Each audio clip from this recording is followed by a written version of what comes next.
welcome to another broadcast of The Soul of the Everyman on the ArtistFirst Radio Network. All past shows are available as podcasts. You can pick them up at ArtistFirst.com. We welcome your questions and comments by email, dj@ArtistFirst.com. Here they are, ladies and gentlemen, Michael and Margaret Lyons. Thank you very much, Z-Man. And I'm Michael Lyons. And I'm Margaret. And I'm very thankful that you're Margaret. Well, I'm thankful too. Right, but tonight's show is because we're coming up on that joyous time of year. Tonight's show is about Thanksgiving. Indeed. And in the Northern Hemisphere in the United States, we have our own wonderful holiday, which I think lots of people already know about, but it is a quintessentially American holiday, where we overstuff ourselves, watch ridiculously meaningless games on TV, and then fight with our relatives until we go home. Yes, this is true. That sums it up. And this time of year is, essentially we're living in a subarctic, right below the Arctic Circle here. It's getting cold. It's dark. It's depressing. It's November. All the colors are gone. And what better time of year to get together with people you don't see very often and don't like very much and have a meal? Pass the ammunition. Suicides to the right and homicides to the left. Oh my. Yeah. Well, just keeping it real. But no, of course not. No, we love these people and we want to see more of them. That sounded sincere. Didn't it? Try again. They say once you learn to fake sincerity, you can fake anything. I've never learned that. Anyway, so tonight we are going to talk about Thanksgiving. We have had in past years, holiday shows about holiday stress, and that's a big component of this time of year. We've had shows about hating Thanksgiving because people do kind of dread and hate this holiday. It's kind of like a wedding and a funeral and everything all combined. You have to see these people. You have to dress up. You have to cook. You have to sit down and have a meal. You have to get overstuffed. You have to argue over ridiculous things like who's going to win this whatever game that's on TV. And then you thankfully get to go home, toting 15 pounds of extra fat and 15 other pounds of leftover, dinosaur that you didn't eat. So it's a great holiday. I actually like Thanksgiving. I have to confess, I've always liked Thanksgiving because I don't mind. I like, certainly not everybody at the Thanksgiving table is your favorite person, but you have those with whom you don't get to spend enough time during the year, and you reconnect. You get to kind of reconnect with people who you may have had a long association with. And on our quote tonight, I should go into our quote a little bit tonight from Oscar Wilde. Kind of sums that up. We put it up. It'll be up on the website soon. But would you like to read the quote because it's a good one? Okay. Oscar Wilde. After a good dinner, one can forgive anybody, even one's own relations. Right, and as Wilde he's always very succinct. He's wild. Yes. Wild, and he has an incisive wit. But he's actually, as with all good humor, all good wit, it has a real germ, a real kernel of truth in it. Because a little bite, but as human beings, let me just give an anecdote. As human beings, if you take a bunch of unrelated people and you stick them in a room, they will look at each other and they will kind of like, But then you stick those same people in a room and you serve them food as a group. And all of a sudden, the gathering transforms because There will be those who will talk about the food, and those who will serve it to others, and those who will stand in line and chat to your neighbor, and then you'll sit down with completely unrelated people you've never met before, and you'll start to have casual conversation. You might talk about yourself, you might talk about them.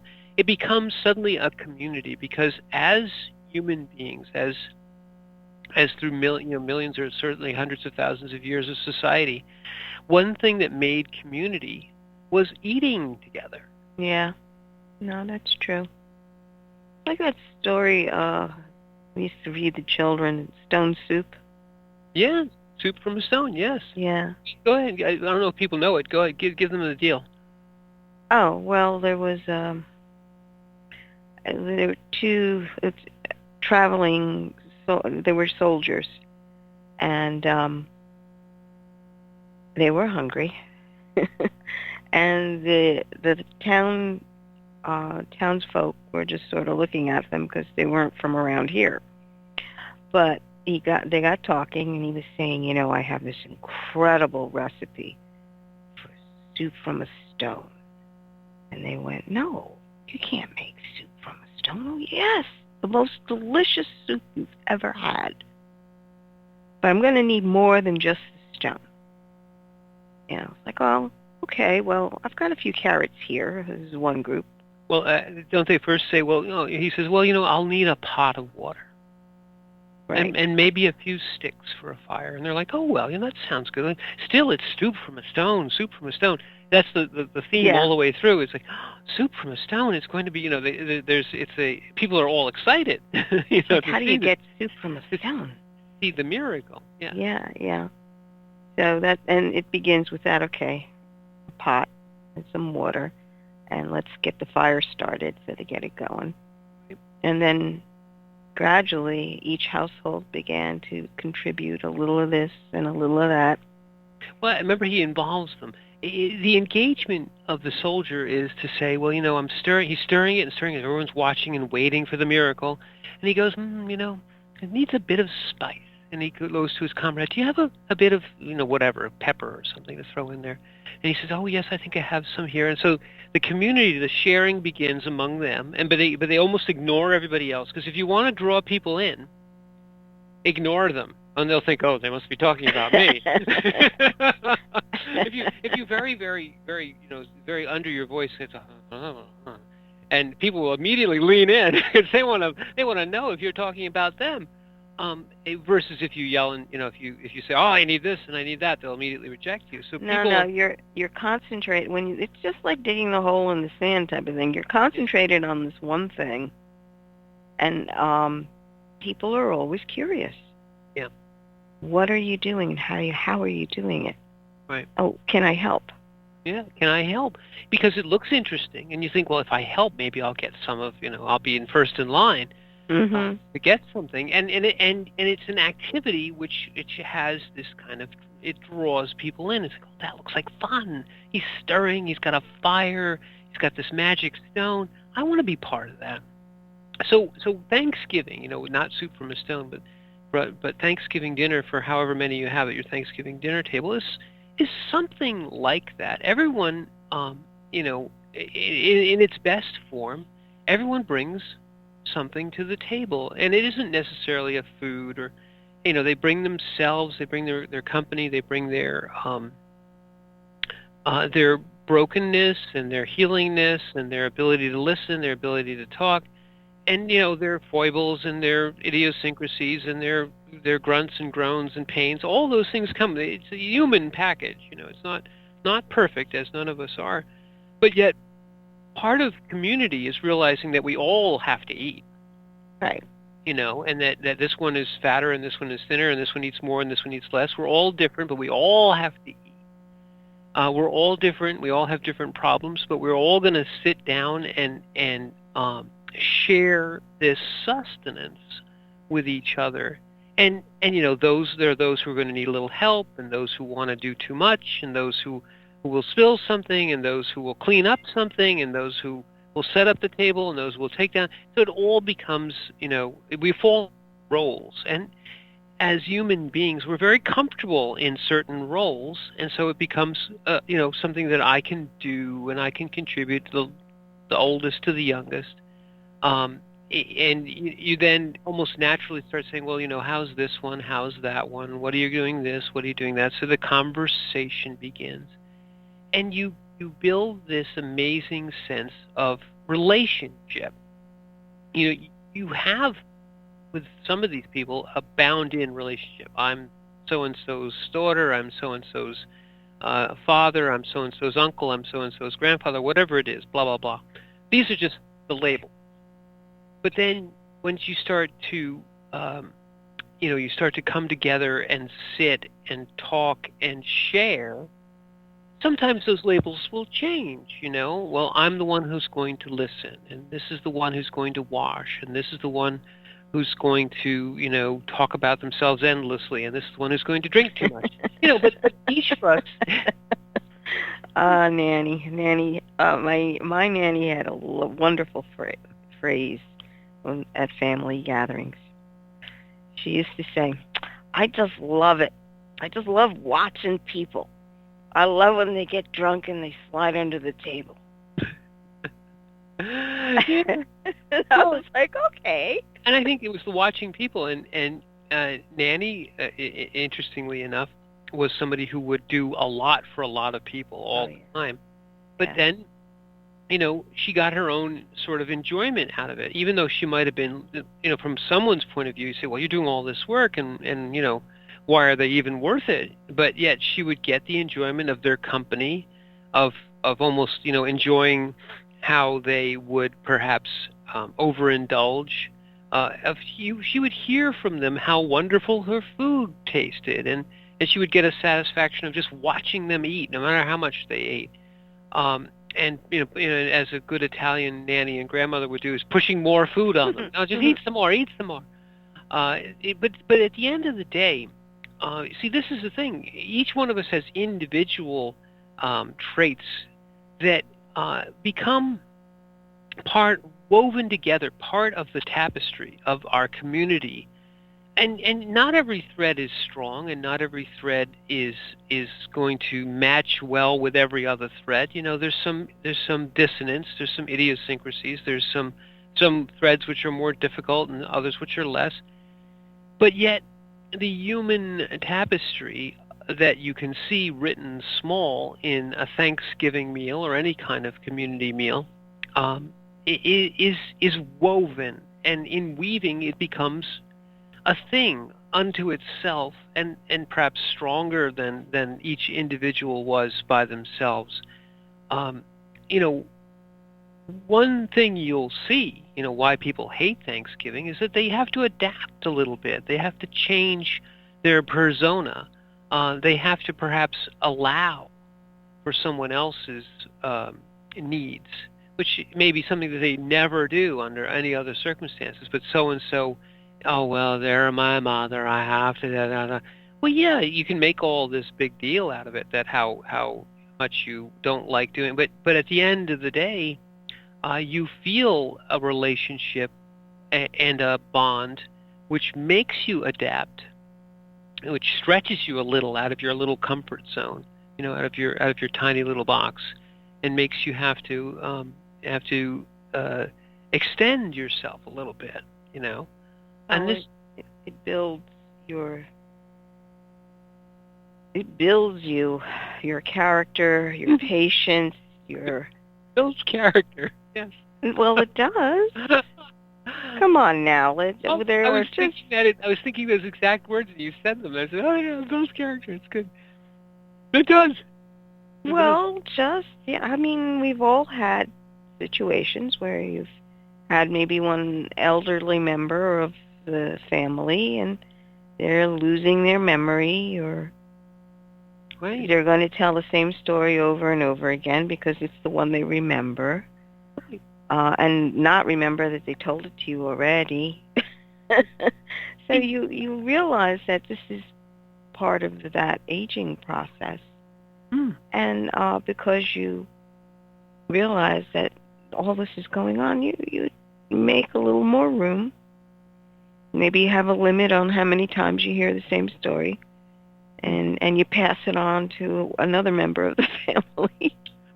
Well, you also, I think, Margaret, get the as we do when we gather, we see ourselves in others. Now that's spooky though. When you see that, when you realize and you're looking in the mirror, Yes. and this is how many Thanksgivings you've had, you look in the mirror and you go, I Mm-hmm. look like my mother or my grandmother. Oh, that family trait Yes. is very strong. Oh, is this what it's Oh, going to look like down the road? right. And Oh, even amongst strangers, you see yourself in the other because if you're honest, you see that there's commonalities. Yes, we're all individuals, we're all unique sparks and spirits, but yet because we are a community of dreamers of the common dream, you see yourself at different stages. Yeah, I was the kid running around making too much noise. Yeah, I was the person complaining about the cranberry sauce. Yeah, I was the person helping out or setting up and you're in a different you realize that we're all in some ways just going through a cycle, a set of stages, a set of gates, as which many cultures have talked about, where you pass on. Here's the kids table, right? I get to move up to the adults table, and you think, wow, this is great. And you get there and you go, this is horrible. I want to go back to the kids table. Is this all you people do up here? Sit around and burp and fart? Wait, what is going on up here? I want to go back there. They're having so much fun. But yet as the kids table, you're like, oh man, they're having fun out there. They have good stuff. They have drinks. There's seeing yourself in others directly who are related to you, sure, but also seeing yourself in strangers, but with whom you have a commonality of humanity, and you can, you can see that you might have been the boorish one. You might have been the one who talked about themselves endlessly. You might have been the one who helped too little or too whatever it is. There's a you get placed into um, into a you get put into a place rather where you can see outside of yourself with object lessons of what might be or what could have been, and you get to grow a little bit if you're a little bit honest with yourself. Um, so community, which is essential to us, is right. also important in the sense of getting ourselves outside of ourselves. Um, so a Wilde's quote a little bit. We'll go back to Wilde's quote. After a good dinner, one can forgive anybody. You can stop right there because, in essence, what he's really saying is that through this bond, a good dinner, a good sharing, a meal with others, you start to. What is forgiveness? It's seeing yourself in the other and realizing that you too are just as much a sinner or just as much an offender. You too are not perfect. You too, Well, just if you wish, right? If you want forgiveness, you have to give forgiveness. well, you realize that we all are hungry. Yeah. Yes, that's a good point. I should go on with that. Oof. It's part of what it means to be human is that you experience hunger, and sometimes you can't satiate your hunger. Hmm. Um, obviously, it would be at the table. It's a physical thing, eating food, but you begin to realize there are different hungers and different yearnings in a human soul. And when you realize that everyone around you um, hungers and thirsts for something more, it puts everyone on the same level playing field. Hmm. And for Thanksgiving, you always try to provide more than enough food. Hmm. In fact, I don't recall a Thanksgiving where we didn't have enough food. Thank God. Yeah. But there are people who don't have food. Yeah. And that was something that I remember being exposed to or sensitive to. And they would bring you to places, soup kitchens and whatnot, to be able to help those who need the help. But allowing yourself to realize how broad the human family actually is. Right. Blessed you are to be able to not only have a meal, but actually share it with another person who's actually willing to listen to something you're talking about. Yeah. I mean, because there's immense loneliness in this world. There's a great point. If you wouldn't mind expanding upon that, I mean, the feeling of community you get, you take away with you. You know, it nourishes that. It allows for the connection. The loneliness comes when you do not feel any connection whatsoever to another human being. And it doesn't have to be a complex thing or another living thing. This is one of the reasons why pets are so important. Just the fact that they will receive love from you and they will give love back. That is a very vital, energetic back and forth. And to be able to realize that all living things need this byplay of shared energy.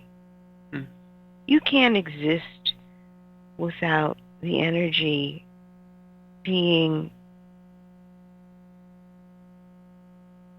participating in the processes that are going on. So eating is one function, let's say. Right. But conversation is the way you begin to feed your heart, your mind, talking about ideas, your emotions. Right. Emotions, I think, are the baseline for relationship, just in general.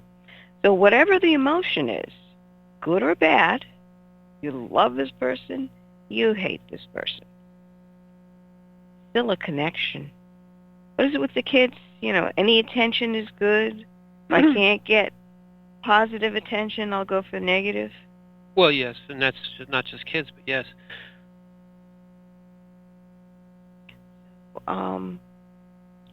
Understanding that is a baseline for your own humanity.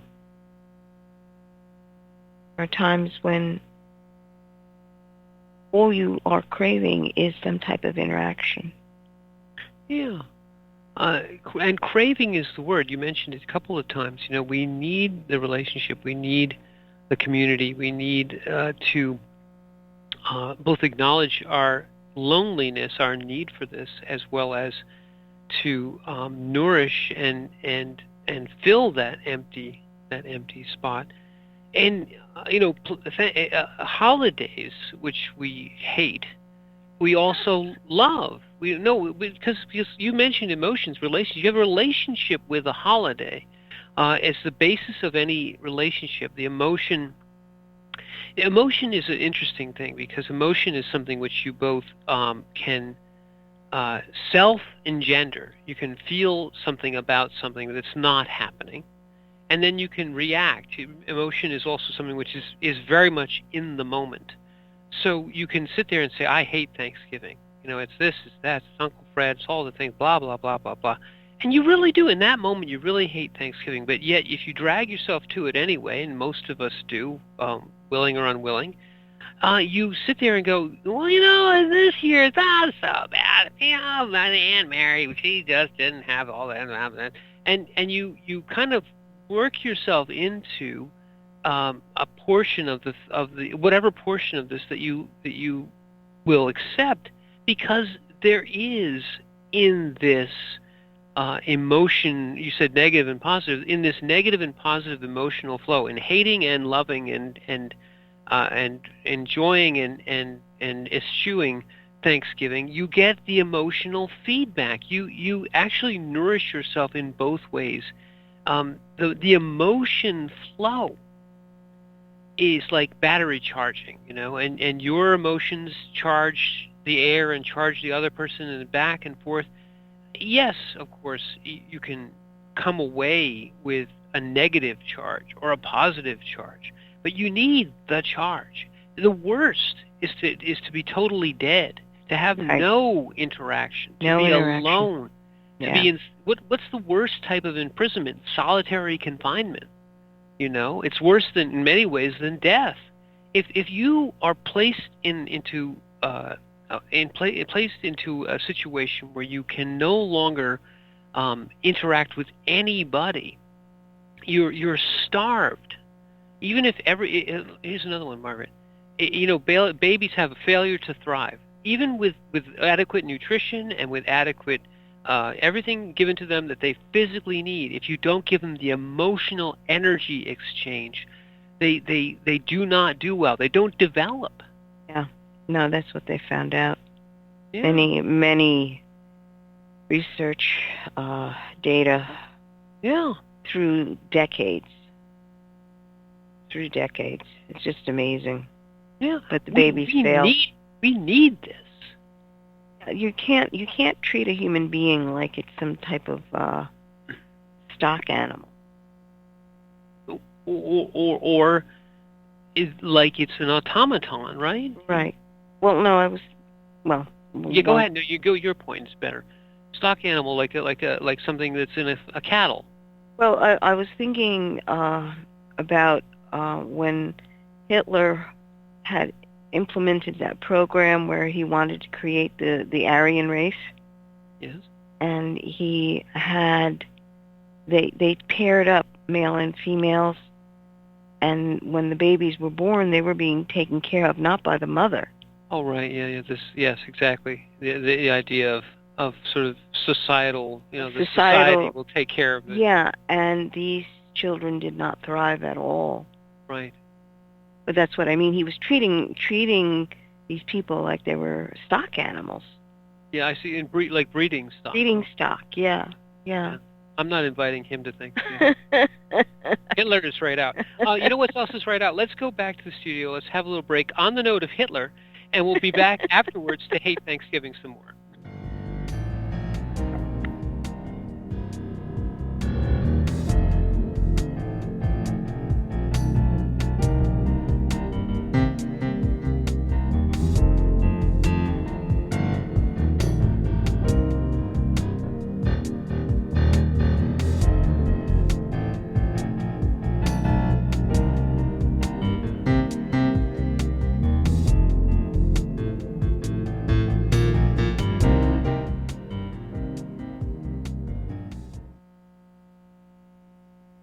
The wait is over. First Blood, Book 2 of the Blood series is out. Your favorite bad boy thief Dev is back, and the beautiful and deadly Trey is right there with him. She is sharp, sexy, and full of surprises. Their adventures continue as a new power arises to threaten the world. The heart of creation is under attack, and time is definitely not on their side as they battle against their enemies' undead hordes. Can they unlock the hidden power that can defeat him, or will his forces draw first blood? Get all 3 installments in the series. Book 0, It's in the Blood. Book 1, Destroyer's Blood, and the new release, Book 2, First Blood, today. Available in ebook and paperback format on Amazon, Kobo, Apple, and most other fine e-tailers. Rick Riordan fans, love mythology with plenty of action and humor? Destroyer's Blood is for you.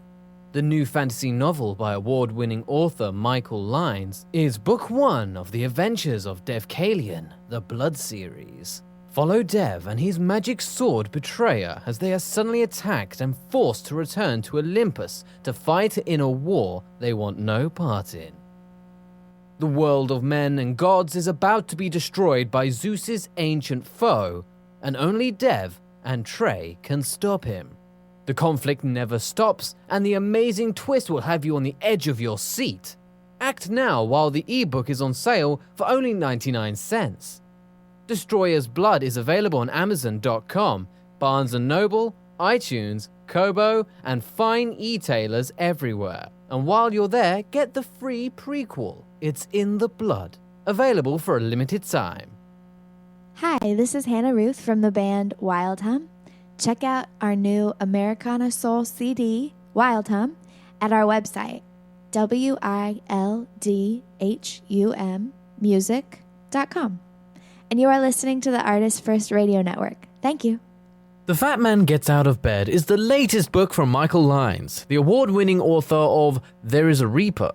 Featuring 13 original stories, this wide-ranging collection has everything. Forbidden love, gods versus demigods, weird invading aliens, sexy seductive artificial intelligence, and unusual passion between the living and the dead. All set amidst fantastic worlds of pain and loss and boundless joy. From the sublime to the macabre to the bittersweet, The Fat Man Gets Out of Bed will leave you breathless with laughter, brimming with tears, trembling with suspense. Available now on Amazon.com, Google Play, iTunes, Kobo, and fine e-tailers everywhere. There is a Reaper is the story of 5-year-old Christopher Aaron and his life-changing struggle with leukemia. Winner of both the Indie Bragg Medallion as well as the reader's favorite silver medal for memoir, There is a Reaper has more than 100 Amazon book reviews and a 5-star rating. It has been described as life-changing, spiritual, a must-read. Just released on Audible and iTunes, this memoir is also available in paperback and on Amazon Kindle for only 99 cents. Get your copy of this life-changing memoir today. Hey, this is Java. Stay tuned for my debut album, Northern Sun, which drops on January 28, 2022. And in the meantime, check out my website at java.com, GJOVA, for released music, videos, and so much more. And you're listening to the ArtistFirst Radio Network.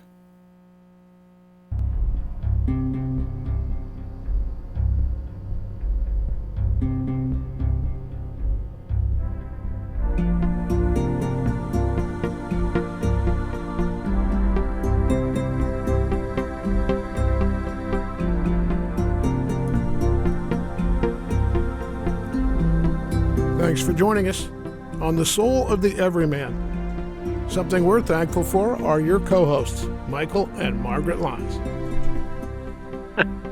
Thank you. We're thankful for you, too. Yes, we are. Yes, we are. And, Z-Man's going to join us for this half hour. That's what we're thankful for. Right, Z?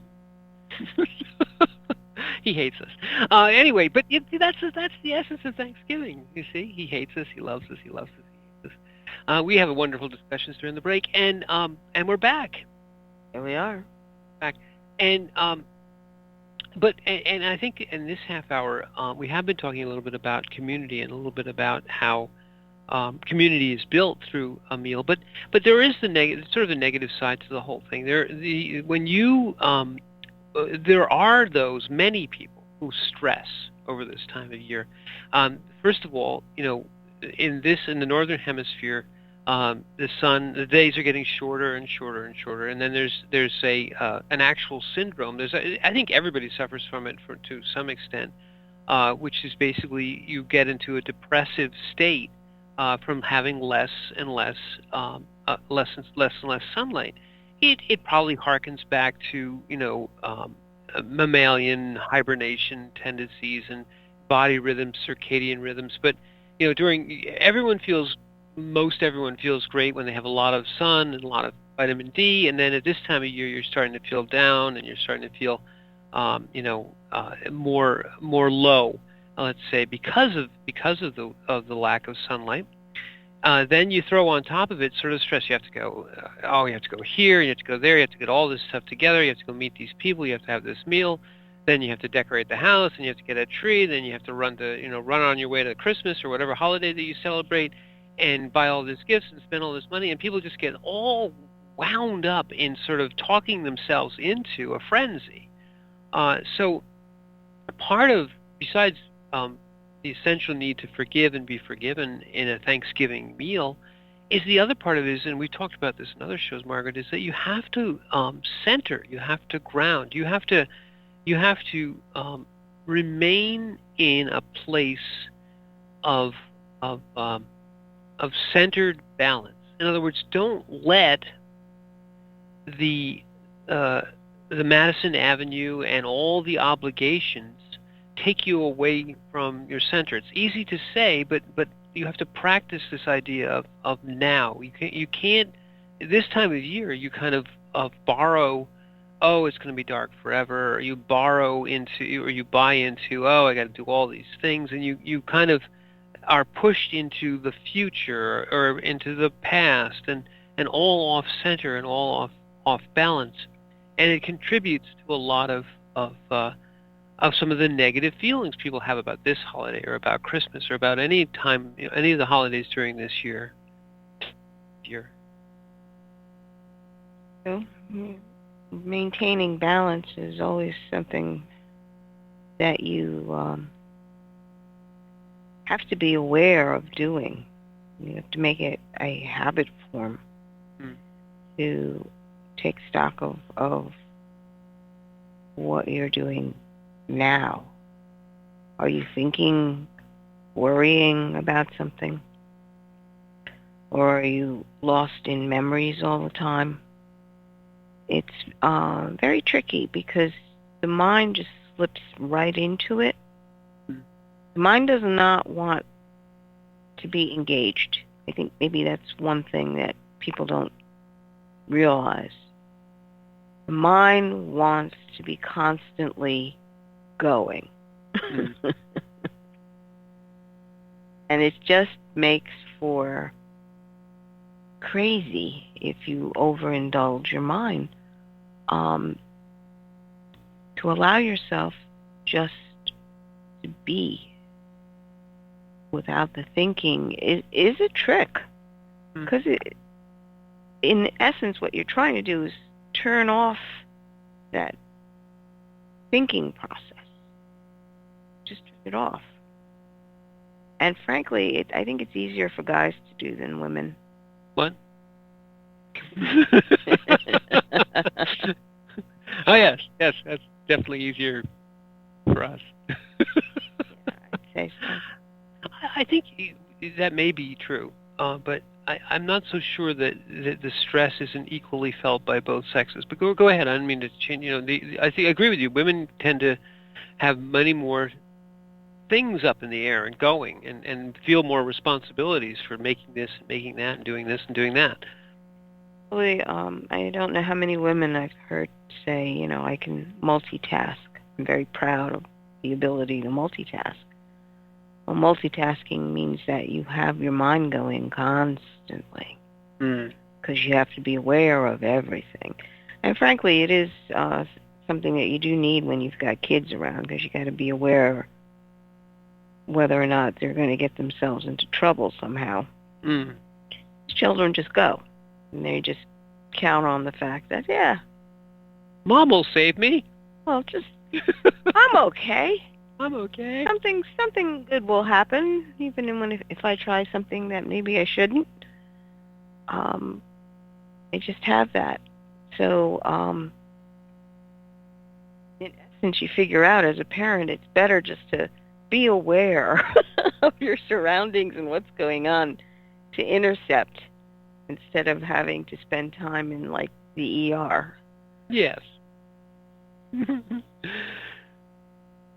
Well, that the old if you do have young children, I think perhaps through the experience of that, you train yourself to be very much more mindful of what's happening with others, and making keeping others on track, and making sure that this one does this and this one does that, and so this encourages the mind. It also engenders stress, and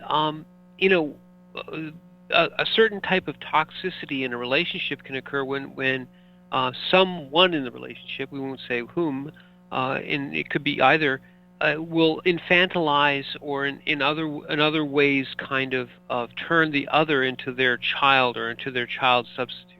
You see this sometimes in married couples where one person will say, well, you do all these things, whether it's a woman saying, well, you do this and you do that, all the house things are yours and all this, everything outside is yours, everything inside is mine. You get these divisions of labor. Or, there are women who infantilize their husbands and even their children, their adult children, and treat them for the rest of their lives as though they're needy, dependent 2-year-olds, which, it's not good for either person in the relationship.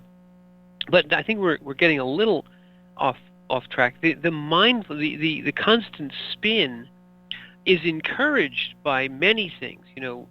This time of year, every other commercial is buy me, buy me, buy me, buy me, and all the most whiz-bang toys that you have to have, and all the most whiz-bang jewelry and things, and you got to get this for this one, you got to get it for that one. So your mind is everything, and it's all pounding away. Oh, buy! It's on sale for 27 seconds. Hurry! So all that stress comes in, and then you throw on top of it, perhaps you have some history with people that you have to go see, and if you go to this one, you have to go to that one. If you send a card to this one, you have to send a card to that one. If you give this to this one, you have to give that. So you're all spun up, and you can exhaust yourself. Exactly, you can exhaust yourself, and it's very easy to think, well, if I don't do all these things, then this one will be disappointed, and that one won't like this, and this one won't want that, and I want everyone to be happy. And that's something that I will say that women do, is they're much more likely to try to make everyone happy, just rather than perhaps take time for themselves, or as they say, do me time, or just realize that they can do it themselves, and you don't have to be the one whose everyone's happiness depends upon. Well, as a mother, that until the children are old enough to take care of themselves, that's usually the focus. I agree, but I think that oftentimes there's a habit. You get stuck in the habit, and you also get stuck in the, well, they need me, and there's sort of a gratification when people need you, and then if they don't need you as much, you feel, well, no one needs me, and I want that feeling of being needed. Sorry. Well, just that it's ossifying a relationship. You are permanently the mother over this person who's permanently your child. Yes, that's true. Are maturity levels that have got to be met on both parts, not just on the adult. The tendency is to believe that once you hit adult, then that's it. You don't have to go any further. I'm done. Perfected. Yeah. Yeah. And you have to understand that you continue with the process of being human. You hit adulthood, and then you are going on. And you am aware of certain habit forms, maybe, that you have. And when I say habit forms, I'm thinking specifically of mental habit forms. Yes. Where when you say I, you're thinking specifically of you, or just your immediate family, or we. How big is your we? Interesting question. Let's discuss. Moving on. But understanding that all that comes into play as maturing human being. Have you progressed in all the aspects of your humanity? Or is it only, well, I'm specific to my family and that's all I care about. I don't want to go any further than that. And when you do that, that usually encapsulates or boxes in people into a specific role. And people are multifaceted. The greatest thing you could possibly do for another is to open the space up so that they can begin to explore the different traits and talents and ways to express humanity. I wanted to stop there for a second because that's such a wonderful thing. The thing you just said, what I heard anyway, was that you have the ability to open yourself up so that the other can expand into that space that you've given them. Now, the other is vast, whether you open up to them or not. But in opening up to them, in this process of Thanksgiving and community, you open up to them. You allow them to escape the box that you've put over them. That if you go outside the box, I don't recognize you anymore. I don't know who you are. If you open up and say, well, Uncle Fred isn't always Uncle Fred. Uncle Fred is a vast, amazing, unknowable human quantity, that part of the box that I'm going to now shred and open up was the my relationship with the Uncle Fred box, But if I open up and say, well, let me just tell me anything, giving somebody an open-ended question. So, what's the greatest thing you ever did in your life? And they might sit back and they say, well, I've never told you this, but, or the thing I always wanted to do and was proudest of, and it may be something you've never heard Uncle Fred say, because you always kept him in the Uncle Fred box, and then therefore said, well, I don't like the relationship. Blah, blah, blah, blah. If you don't like something about the relationship you have with another, then it may possibly be your box that you don't like, the box that you let them be in, and you say, well, I don't like them. If you open up and say, well, let me open up and say, here is someone I've never met before. Pretend for a sec. What about them? What is it of them? What is their humanity? What is their vastness? And then you actually, in opening that up, you open up your own vastness, because you say, let me open my awareness and get rid of all the preconceptions I may have. Well, that's the opportunity you might have at Thanksgiving dinner. You say, tell me about the vast you, and then everyone will say, you've drunk too much again. But you could pretend. But in truth, Margaret, what you said, it is within your power to open yourself and allow the other to expand. Because if you don't let them, if you only give them the tiny little box to come through, then that's all you'll ever see of them. Right. If you've and we've spoken of this before, but those two little words are so powerful. The I know. Oh, yes. Know who you are, Uncle Fred, and you are only this much, and this is all we can do this is the only conduit through which we're going to communicate, is this Uncle Fred conduit. Yep. It's only this big. It's only a couple inches big. And that's made up of, I know who you are, Uncle Fred. So taking it a step further and saying, well, I really don't know. What do I actually know? I always like to ask that question. What do I actually know about this? You surprise yourself by finding out you really don't know very much. That usually goes, well, okay, let's find out. Go ahead, sorry. In this moment of now, you give space so that someone else can fill the void. Not just you. Yes. Okay. And I find that fast because people just want to throw words in there immediately or explain things. And I do that a lot with children, where you want to be able to have them expand an idea, and you would do something like, I think that works that way. I made the mistake of asking this question of the children in the presence of other engineers. Other children, you mean? Bigger, louder children. And they immediately began to try to explain to me in great detail what. And I'm looking at them going, I'm not asking you the question. You, shut up, you.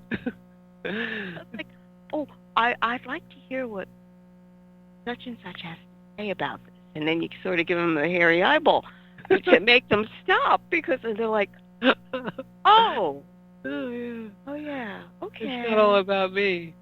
Right. It just amazed me to no end. As you were going by, and I don't want to interrupt you, but go back. Remember, we heard very recently, I think it was totally talking about Socrates, and the fact that Socrates' way of teaching was to basically say that I know one thing, that I know nothing. Right. And people misinterpreted that as sort of being a conceit, basically saying, oh yeah, I know everything, but I'm going to just say I know nothing. But in fact, the wisdom of that statement is that, as you just said in a different way, I ask myself, what do I really know about this? And if you really come down and ask yourself honestly, what do I really know about this person? You say, I know a very small bit. I know my experience, or my conception of my experience. So opening yourself up is also making yourself a little vulnerable. Uncle Fred could be someone suddenly that you don't know, and that you have to change the way you interact with them. But unless you have that courage to open up the box, because the box is for your safety almost always. The box you put people in is so that I know what they do, and then they do this, and they do this, and they do this, and that's how I know. But if you just say, well, every time you meet somebody, who are you? Tell me who you are. I give you my ears open, listening. I give you my attention without preconception. It's a vulnerable place to be, but yet you will learn and grow far more. And you can do that, at Thanksgiving, when you just stop hating them for a moment and just say, what do I really know about these people? Then you might run screaming out of the room, but at least you've given them a moment, to tell you something that you may never have heard. People do. It was for a while this movement, idea of kind of taking a personal history and maybe a recording of someone, especially someone who was older in your family. And some of these personal histories are fascinating, because the people who are sort of interviewing the older person will sit back for a moment and say, I never knew that about you. Oh, you did that, and you did this, and 100 years before I was born, you were that? And you realize suddenly that this person that you had put in this box, the Uncle Fred box, was a great, powerful, amazing, vast person you never knew. Right. That overcame incredible challenges that you've never done. And you always had them in the Uncle Fred box. And you might, this is really, really crazy, but you might learn something. As terrible as that, and then you might not know, which is really terrible. Kind of interesting, because I remember just our own experience. Our kids, they always saw their aunt. Oh, it's just my mom's sister. Da-da-da-da-da. What does she know about whatever? And now one of the girls was trying to go into like selling stuff, where you're part of this. What do they call it? It's like you're part of a larger grouping, and you're selling certain things for this company. Yeah, like Amway or something. Something along that. I think it was like natural products. Anyway. Natural products, yeah. So I just remember her thinking that she'd like to get some people with her, and the suggestion came up of my sister. And I looked at them like, speak with her if you like. Your aunt is very good at selling. When she spoke with her, had a whole bunch of questions. My sister had a whole bunch of questions for the girl interested in getting involved in this, and her jaw dropped, because the questions that she wound up asking had to do with how the company was organized, in what capacity. Do they understand that doing it this particular way? There was so many subtleties to it, and then it came out, which we sort of knew but didn't really explore, that my sister was actually in charge of a project that transferred one of the workings of one of the largest banks in the world, and their headquarters was in New York City. And in case of an emergency, it gets transferred to another location. It takes a lot to do something like that, because that was the whole east coast of the U.S. And actually did do that, and it was tested because of 9/11. Right. So her project worked, and luckily she wasn't in the towers when all that unfolded. But the point is, they never knew that she had anything like that. And they put her in the Aunt Carol box. Her in a tiny little box, but this woman was able to do amazing things. Yes. But to them, that's just my aunt. Right. And we all do that. It's just this. It's just Uncle Fred. And the humility to say, I don't know who this person is. I'm willing to learn who they are. You can practice that at this upcoming Thanksgiving dinner. That's your assignment, or our assignment. And I think one thing we have to be thankful for is that the show is coming to an end. Oh. Or maybe the audience has to be thankful for that. But anyway, I am Michael Lyons, and thank you very much. Yes. And I'm Margaret. And thank you for listening.